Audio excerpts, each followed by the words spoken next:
Okay, we're recording. There it is.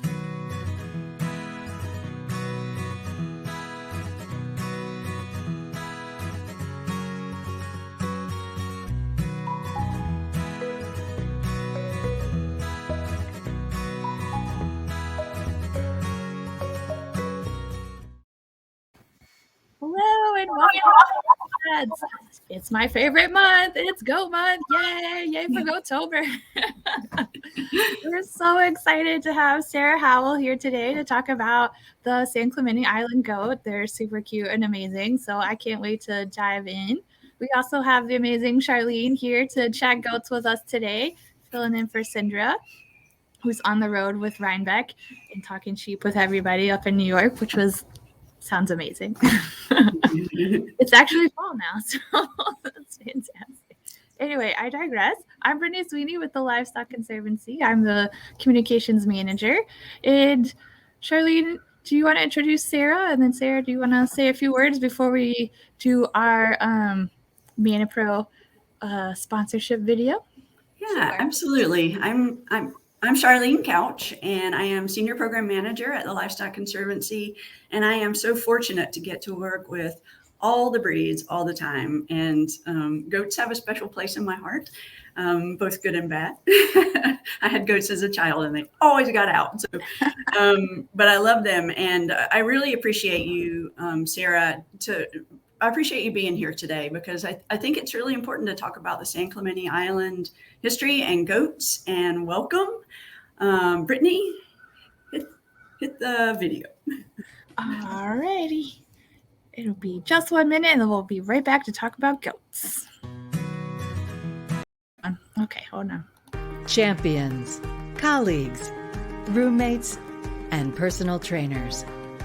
Whatever role they play, they're an important part of our lives. In their quiet way, and their not-so-quiet way, they keep us young, on our feet, on the go. They pull us back to nature and push us toward the next adventure. And as much as we count on them, they count on us all the more. To nurture their lives with the same commitment, to protecting them, helping them grow and thrive. Treating them as well as they treat us, by giving them a little more of our lives. Because no matter what role they play, out here or in here, we're here to make their lives the best they can be. ManaPro, nurturing life.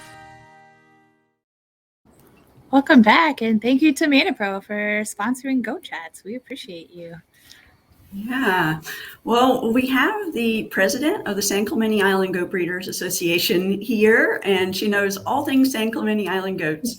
So, Sarah, do you want to introduce yourself just quickly and talk about how you came to be a goat person and a San Clemente Island owner specifically? So first, I'd actually like to give a shout out to ManaPro.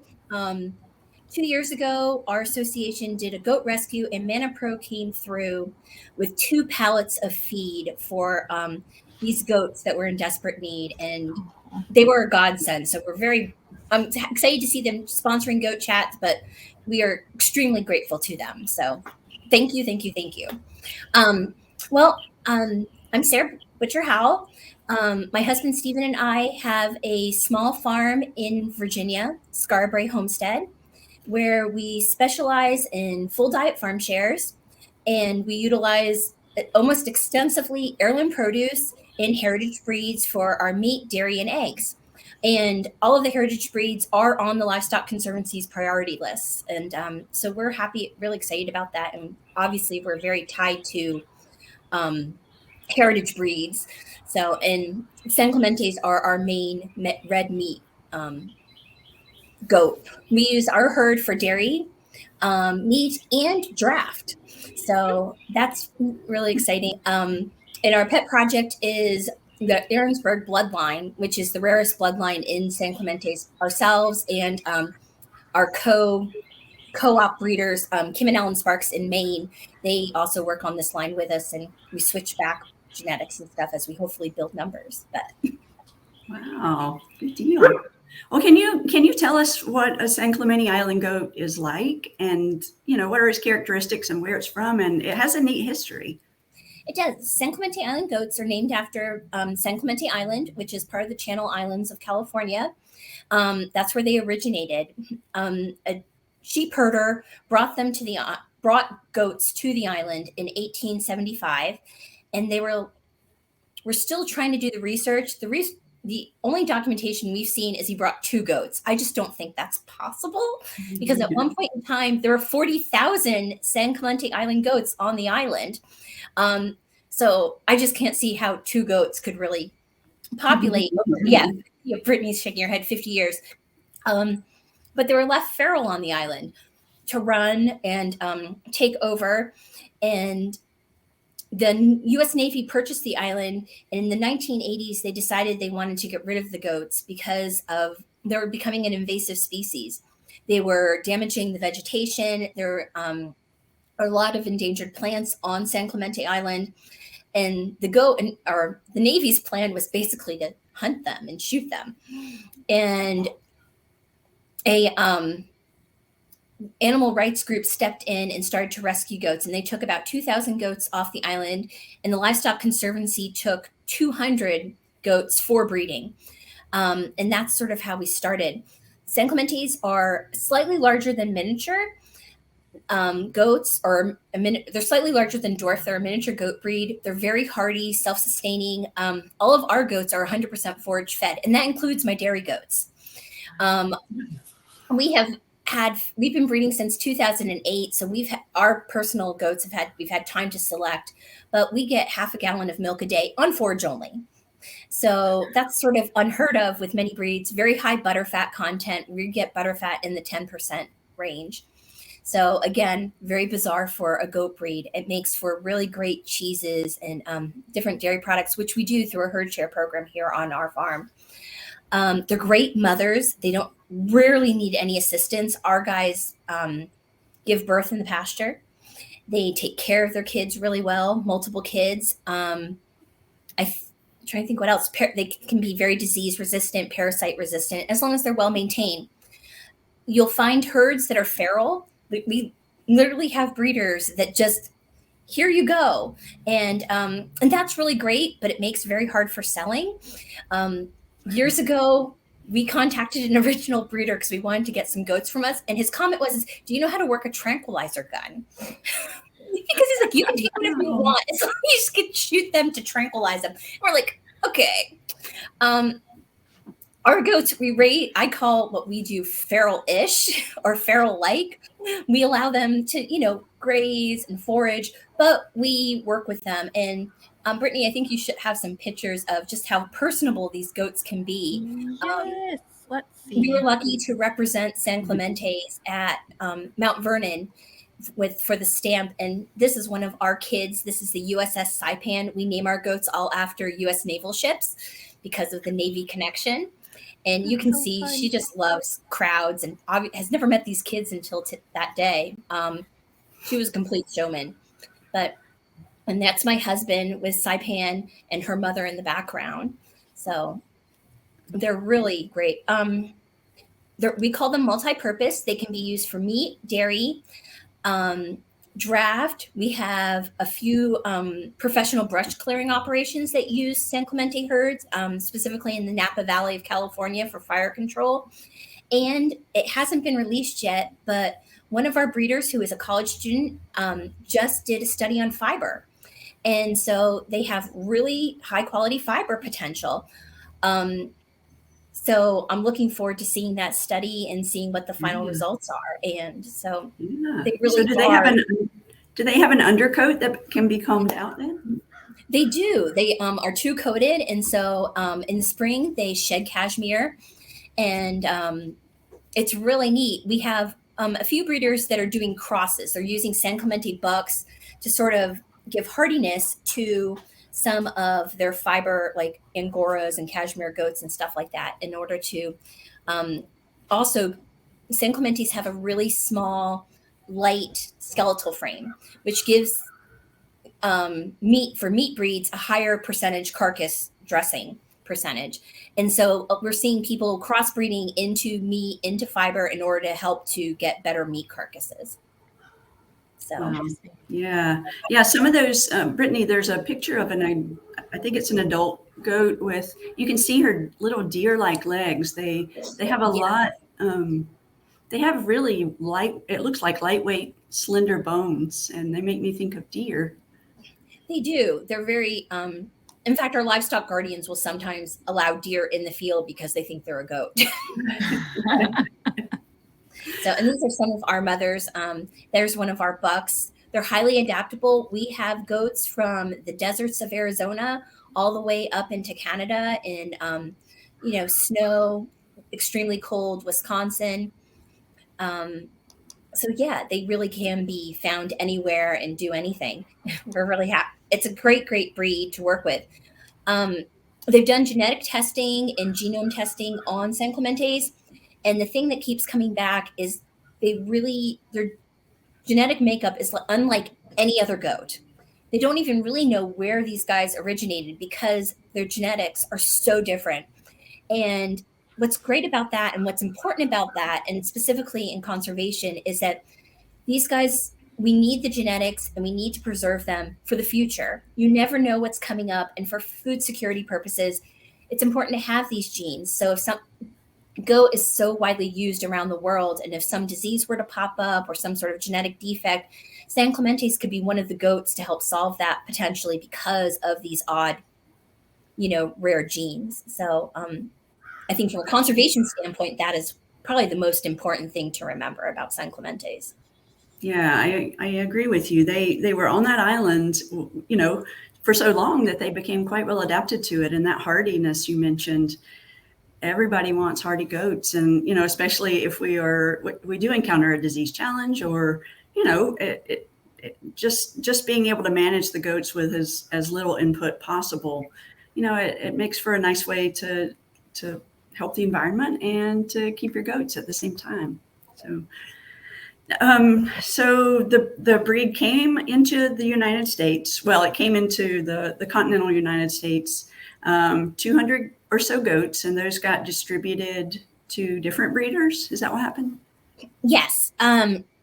So the Conservancy chose different breeders and they divided out those 200 goats. And then Fun for Animals, which was the group, they distributed their goats. Most, if not all of the males were weathered, unfortunately, because they saw them as pets. But a lot of the females were already pregnant. And so the population was able to propagate because obviously kids were born, males were born that were not weathered, and people had the foresight then to continue raising them. At one point, the population number was down to under 400 goats. And so last week, our newest census came out, and we're now up over 1,700 goats between the U.S. and Canada. And so we're really excited about that, to see these, we're on the rise, and our numbers are on the rise. And hopefully, soon we'll be moving up the priority list off of critical and hope eventually graduate from the priority list. Yeah, that's the hope. That's terrific. I didn't realize that the numbers had gotten that high. That is really neat, Sarah. Thank you. Yeah, congratulations. I know it takes a lot of folks to do that. It's, it's not all one person, but that kind of collaboration and that, to be able to grow the breed by working together is definitely. We had seen sort of the population had grown stagnant. It really wasn't increasing, and there was no community. And so we started informally in 2013 via Facebook, the Breeders Association. And from over that time period until actually last year, I haven't done the new statistics, but as of last year, we had increased the population by 180% just by forming a community and by starting to promote. And that's why breeders associations really are so important. And I think because San Clemente's for essentially 40 years did not have a breed association, it really did hurt the population. And so we're sort of 40 years behind the ball trying to catch up. And the community has just been amazing. I mean, new breeders and the Livestock Conservancy has really been extremely helpful. They posted about Brittany posted about San Clemente's, and we got talking about it, and a woman's like, oh, and she came and joined the group, and within 48 hours she had a brand new herd of 23 goats. And yeah, and so it's how it grows. And we've been really fortunate, and because of her, we went with basically her becoming our first breeder in Georgia. And then within a week, she had like 5 or 6 other people in Georgia that now want these goats. And I'm just like, it's mind-boggling to me that, you know, social media, but community really building and working together, collaboration. We've been blessed with amazing breeders that, you know, are dedicated to this. And hopefully will grow in the future. I hope so. That's so awesome. Yeah. New people getting excited about it. That's so exciting. Yeah, that really is a neat plug for breed associations and how they really can work to bring folks into a community, you know, to share information and to mentor other people and to keep track of genetics as you do with your registry. Do you want to talk about your registry process? So we have a herd book. It's an open herd book. It's free for anybody that has San Clemente's to input. We really found out that the goats weren't being tracked, and specifically their pedigrees. People in the past weren't really concerned about the pedigrees. They were more concerned with, was it a purebred goat? Did it come from a herd with a purebred goat? And that's great, but in order to track specific genetics. And so our herd book started formally 2 years ago. And through that, we actually found that our genetic diversity was crumbling, that our numbers were increasing, but everything was becoming a hodgepodge, or, you know, all mixed. And so we've started specific breeding programs in order to salvage that genetics. Our biggest one at the moment is for our New Hampshire line. And the Livestock Conservancy was amazing in helping us develop that program and checking our, you know, theories and, are we doing this correctly? Is this really going to help salvage the genetics? And that was sort of our trial run. And we've now since applied that same program to 2 other bloodlines that are in desperate need, and we'll continue going through so that we have these pools of, you know, this genetic diversity, and then people can pull from them to create whatever their own personal bloodline or whatever goats, whatever traits they're looking for. But we never would have figured this out, and it would have been too late if we hadn't had the Breed Association, if we hadn't had the herd book. The other great thing about the Livestock Conservancy is every quarter, the chairman of our herd book committee sends the Conservancy our backup files. So if something were to happen to her computer, if for some reason the association just disappeared, poof, there would be no starting over, because the Conservancy has all of those records. And I think a lot of associations don't realize that the Conservancy will do that for you, sort of be this depository or this library to keep files, so that I think it gives members confidence. We advertise that so they know that we're not the only people that have it, because so many people have confidence in the Conservancy and the great work you do. And so knowing that their information is saved there, you know, they know that it can be accessed when it's needed, if needed. So. Yeah, thank you, Sarah. That's a good reminder to me to talk about that more, because it's a free service for the breeds on the Livestock Conservancy's conservation priority list, whether you're a goat breeder or whether you're a horse association. We will sort of bank your files, back up things, and we don't share it. We don't do anything with it. We stick it in a location where it is secure. And if you should lose your files, we're able to provide you with the last copy we had.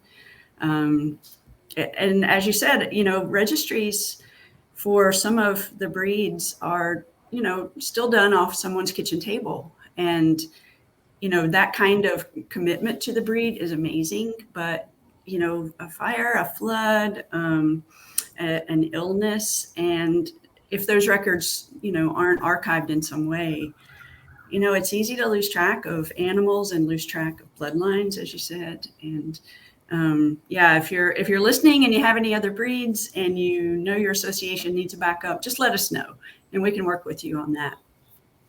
Thanks, Sarah. The first shameless plug of the day, right? I'm good at shameless plugs, but the credit is due. It really is. Our association would not be here without the Conservancy and their support, such as the backup data, but just the technical support also with our genetics and figuring that out. I mean, obviously I'm not an expert, but I mean, in my biology degree helps a lot, but we have a lot of breeders that, have talents in other places and science is not it. And so I have no doubt other breeds are the same. And so the Conservancy offers such great advice and help from experts that know what they're doing. All right. Thanks, Sarah.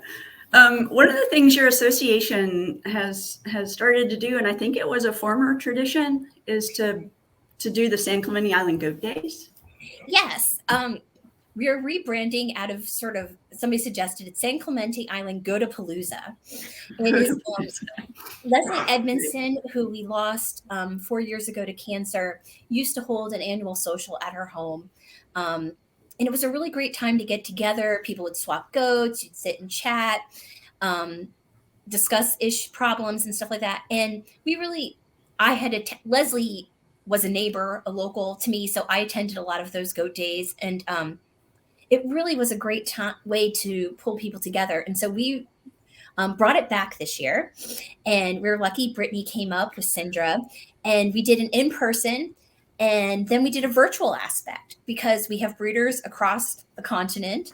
And I think it worked really well. We got a lot of great feedback, and we plan to do this every year.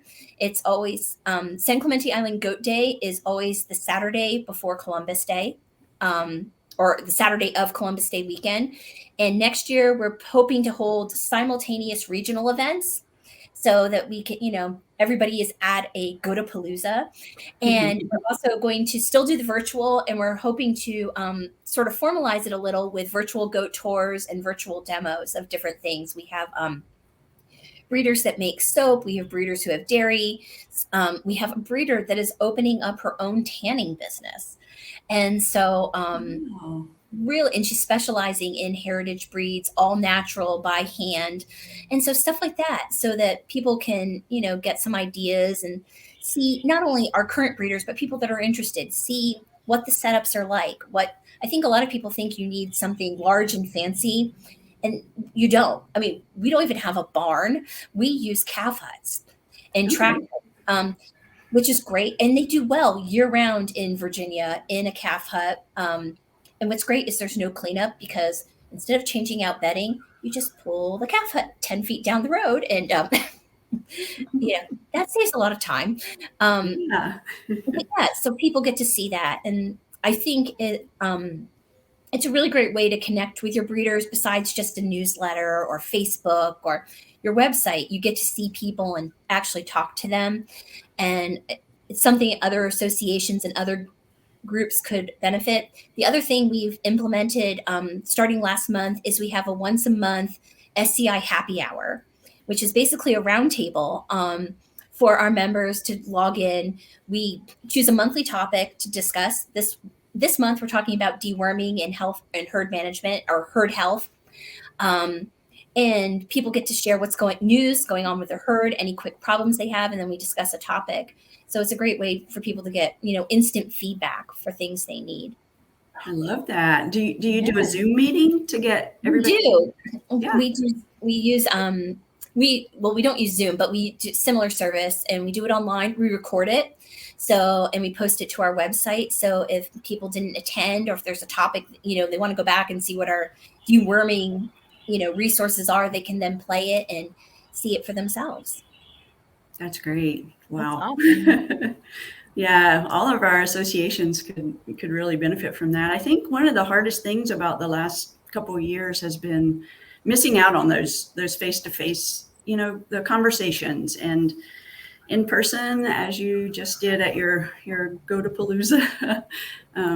There's something about that I don't think I ever realized how important that is, to communicate with someone, to be able to see their body language, and to not feel rushed by a video time frame, or I don't know, looking at a flat screen, it gets old pretty quick. And yeah, so folks who are beginning to do some very safe outdoor events, and then to have that touch point every month of knowing you can come together. I really like that. And I think you guys are doing a wonderful job with your membership and your education. Thank you. I think for us too, it's been really great feedback, and it's a great way to connect with members, not just through the meetings, but we send out polls. Their voice matters. We want to cover, what they think is important, and we're always asking for feedback. We do, monthly and quarterly polls and topics so that we can see where they're heading and what needs to be done and covered. And just because I'm having an issue, I may be the only person, but I don't, I may be oblivious to what something's going on in California. For example, a lot of breeders have been dealing with drought, and, we just haven't had that here in Virginia. So unless somebody, you're polling people to see that that's an issue, then you don't know. True. Yeah, that's true. Yeah, it's always nice too to be able to see, like you mentioned about the calf huts, that there are different ways of doing things and they can all work. But we don't know what other people do unless we talk to them and see. Yeah. Awesome. Yeah. Well, I can attest. It was a lot of fun. Well, I'm glad you enjoyed it. So I did. It was so wonderful to meet people and to see everybody's setup. And I love that you took your computer and you gave a full tour of everything. It was awesome.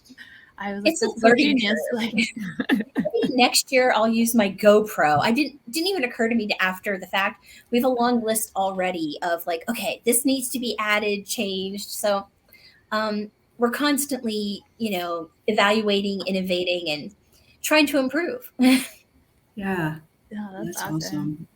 And it was so low key for new people to, meet other breeders and to see them and touch them and be like, these are the goats for me.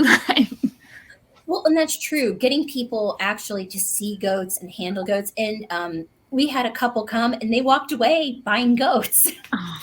And their goats are actually coming in from California, but they're working out the shipping now. But it wasn't until he'd been lurking and thinking about it, but they came. And once they saw like, oh, we can handle this. These guys are friendly and they're not huge. So it makes a difference to a lot of people. Absolutely. And that community you were talking about, knowing that there's neighbors just down the road, there's somebody that you can call if you've got a question, or, I think that's really great. Yeah. All right. So now that we all want San Clemente Island goats. And you do. You really do. They're wonderful goats. I think I do need them, Sarah. Just don't tell my husband. You have a lot of those. I've been banned from friendships with a lot of women by husbands because they're like, no, we're not having goats. I'm like, but you really need them. They're very personable, and they're just so useful. We have not turned a lawnmower on in our property in 13 years. Wow. I love that. Well, between goats and we raise cotton patch geese, between them are the best brush and lawnmowers that you ever need. So why bother with gas? That's right. And if you're in California, you specifically want San Clemente's now that they're no longer allowed to use gas-powered lawnmowers. These things are law-friendly. Yeah, that's wonderful. All right. Well, where if I wanted to maybe learn more about San Clemente Island goats and maybe find some goats to look at, how would I go about doing that? So you can find us on Facebook. We have both a Facebook page, San Clemente Island Goat Breeders Association. Brittany's put it up. And we also have a Facebook group where you can come and ask questions and meet other breeders. And then last, of course, is our website, scigba.org. And we have a classified section and a breeders list. Our classified section should be always up to date. We update it every month. But also, too, I encourage people, you can look at the classifieds, but also contact breeders near you. Because we do have breeders that don't put their goats on the classifieds. Perfect example is this new breeder in Georgia.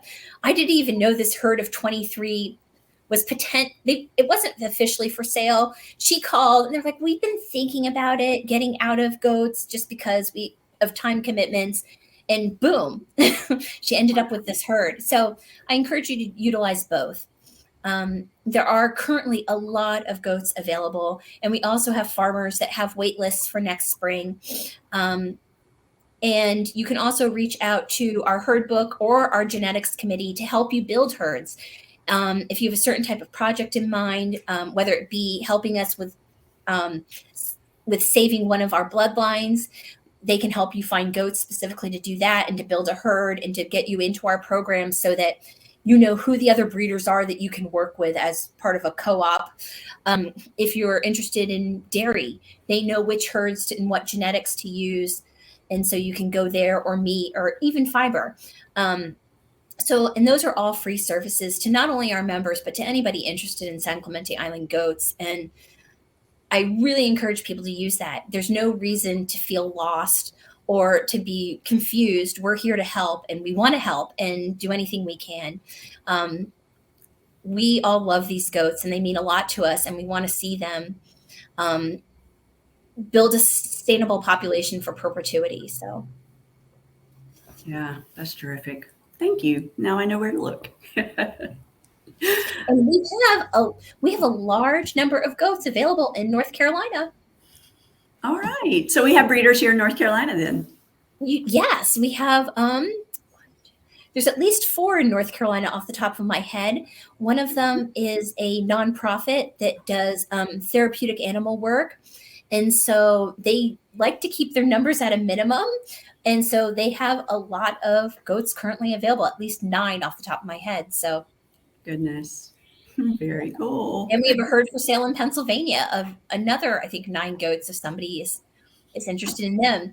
They're moving across country and not taking the goats. Okay. Yeah. So it's always good to connect in with your association and be able to keep up with what's out there and what's available. Yeah, that's very cool. All right. I don't have a lot of other questions. One of the things that Cinder brought up that she was interested in is that you have mentioned the importance of using stock that is locally adapted. So is that an issue you consider if I want goats in the desert Southwest versus Maine? Yes and no. A lot of it has to depend on time of year. If you're taking goats out of whatever climate they're adapted to, we really suggest it in, mid to late spring. So they have that summer to really start to adapt and to acclimatize. And then depending on which direction or if you're going north, definitely over the summer. If you're coming south, you probably want to start maybe over the winter. And taking into consideration that first year or two, they may need a little more babying. So for example, if you're taking goats from Arizona to Minnesota, then that first winter, you probably really want to be heavy-handed with the straw and the wind breaks and stuff like that to make sure that they're good to go. You want to double check, maybe considering the pneumonia vaccine, just because it is so different. But the great thing is we have breeders currently in 27 different states across the country, 3 different provinces. And so it really is easy to find goats that are acclimatized to your region. So it can be done either way, and goats do well either way, but you need to be prepared. You can't just say, oh, well, my San Clemente's do really well here. I don't need to worry about these goats that have come from Arizona in the snow because mine do well in the snow. That's just not true. They're going to need a winter to get ready, and they're going to need some babying just to ensure that they're healthy throughout the winter. That first winter, that first winter or 2. Yeah. All right. Yeah, that's really good advice. All right. Anything else you want to tell us about the San Clemente Island goats, or I'm trying to think, or your farm, maybe? So, I guess the main thing one of the things I should say we've been focusing on is we've been blessed with 40 years of amazing conservation breeders. people that have really worked to make sure these goats stay alive and that they, we still have goats here. And so what we're really looking for, we're trying to move into utility. We've been blessed with people that have made sure we have these goats, this population to work with. But as most of us know from looking at the histories of other animals that are on the priority list or that have moved off the priority list, if they don't have a use, it's just never going anywhere, and you're never going to get that sustainable population. And San Clemente's really do have this great ability for homesteads and small farms because of how multi-purpose they are, how hardy they are, and how I think economical they are due to being able to forage so easily. Because of how hardy, you don't need to worry about vet bills for kidding. We don't vaccinate continually. First round, when goats get here, we may vaccinate depending on where they're coming from. With proper management, we haven't dewormed in 2 years, just because, they do that well. And again, we need breeders that want to take that next step with us and help us to move these goats from these amazing conservation into sort of actual agriculture, so that we know our numbers will matter. And there are people, if there's not an economic incentive, I think, behind when all is said and done, people they move on to the next animal. And that we've seen that in the past too with breeders who started with San Clemente's. They've put in the fencing, they've put in the housing, they've learned all the health, and then because they weren't using them, they then gave up the breed to move on to like Nigerian dwarfs for milk, or Kikos for meat. Well, use the San Clemente's. They're perfect at those things. There was no reason to move on, but they didn't think about it because it wasn't being promoted and utilized. And so that is, I think, the big push we want is that use these goats. They are begging to be used. They're begging to become part of your working homestead and farm. All right. Good reason to get these goats out there, and also to get them being used. I had one last question I thought of while you were talking. Does your association help with that sort of promotion, like a collaborative promotional? We are working on it, definitely.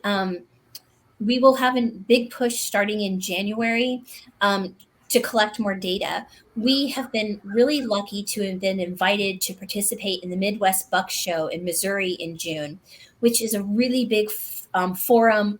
They work primarily with meat goats. They're starting to get into dairy goats. And so San Clemente's will sort of straddle these two areas. And before we go, we really want data. We have preliminary weights and stuff, but we're trying to make sure that we, instead of just anecdotal and the occasional breeder here having information and the occasional breeder there having information, getting information across the board from a variety of breeders and different management programs.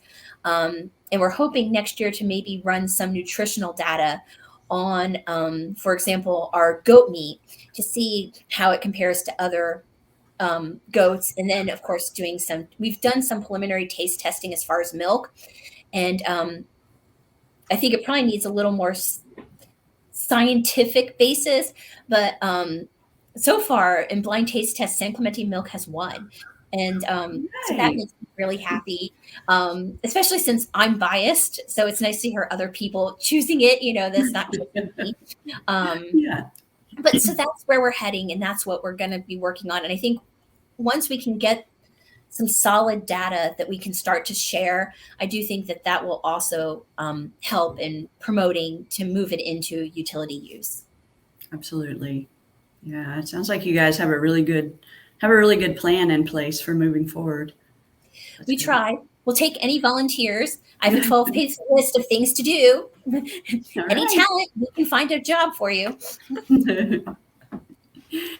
All right. Well, thank you so much, Sarah. I really appreciate you being on today. And this has been informative, and it's been fun too. So I hope everybody out in the Facebook world enjoys this. And although this section is pre-recorded, Folks who are viewing it this afternoon or later can always ask questions, and Sarah's going to keep an eye on the questions and hop in as needed to answer questions from you. So yeah, definitely participate, even though this is pre-recorded.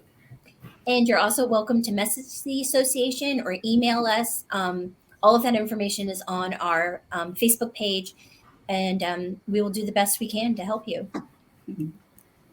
Great. Thank you. Brittany, did you have some follow-ups? Just say that, can you talk to my husband and tell him that we need goats because he's not listening to me? I would be glad to do that. We will take them on. A goat herd could just show up and, I don't know where they came from. To be fair, we don't really have the space for it, but they're small, right? It'll be fine. They are. I mean, yeah. There's I should say that there's a wide range of sizes, because I always refer to them as this quasi landrace breed. They're not a landrace really, but because breeders were so isolated for so long, but also because genetics, as we breed more, are coming out, we do have different sizes. So because we're a forage fed operation and we don't do input, our goats tend to stay the size they were on the island, 24 to 27 inches at withers. We top out about 75 pounds for bucks, maybe 100 if we're pushing it. And so there are pretty small San Clementes. We do have breeders, though, that do raise them like traditional goats. And so when they're starting to get more input, we're seeing goats that are upwards of 120, 130 bucks, not does. I don't think we've ever seen a doe that large, but those are the rarities. They're the outliers. But if that's what you want, we do have them, but we definitely do have goats that stay on the smaller side. And so they are perfect for small areas and backyards. Perfect. I think that was all. I think it's time for shameless plugs. I think we already showed them. Please check out the association. You can, as our website, scigba.org. We're on Facebook, Instagram. And if you want to know more about our particular farm, it's Skara Brae Homestead, VA. We're on Facebook. And feel free to drop me a line about either our goats or our full diet farm shares.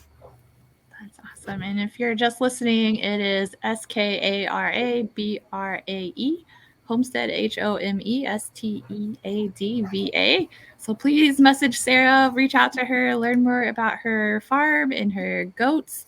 And I think the association was at SCIGBA SSOC, and their Facebook group is sci.goats.breeders. So yes, if you're looking for goats, if you want goats, if you're thinking about goats and you still have questions, please reach out to them. They are a wealth of knowledge. As you can see, they know all the things, and they're just wonderful people. So well, thank you, Brittany. And if you are interested in the Livestock Conservancy and becoming a member and supporting programs like this, please reach out to us. You can go to our website, that it's livestockconservancy.org, and become a member. That helps support breeders like Sarah and other San Clemente breeders, and then all of the awesome other goat breeders on our list, our conservation priority list. We couldn't do it without our amazing breeders and associations who make all of this possible. So thank you to all of you if you're already a member. I think I'm just rambling. Charlene, is there anything else you'd like to talk about?